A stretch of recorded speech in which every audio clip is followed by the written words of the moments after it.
अभ्यास से बड़े बड़े पहाड़ टूट जाते हैं। आपको एक कहानी सुनाता हूँ कि अभ्यास से क्या होता है। आपने पिकासो के बारे में तो सुना ही होगा।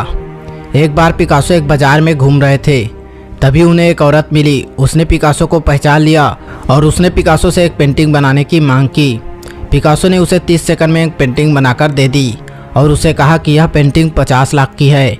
यह सुनकर औरत हैरान हो गई कि एक पेंटिंग बनाने में 30 सेकंड का समय लगा और यह पेंटिंग 50 लाख की कैसे हो गई।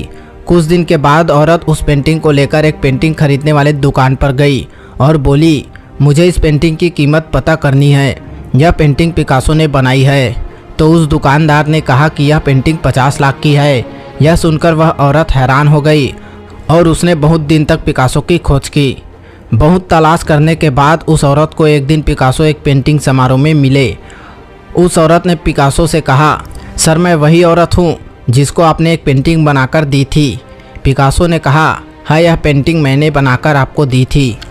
उस औरत ने कहा, आपने कहा था इस पेंटिंग की कीमत 50 लाख है। मैंने पता किया तो मुझे इसकी कीमत 50 लाख पता चली। मैं यह सीखना चाहती हूँ कि 30 सेकंड में 50 लाख की पेंटिंग कैसे बनाई जाती है। इस पर पिकासो ने कहा कि आपको लगता है कि यह 30 सेकंड की पेंटिंग 50 लाख की है और यह कितना आसान है।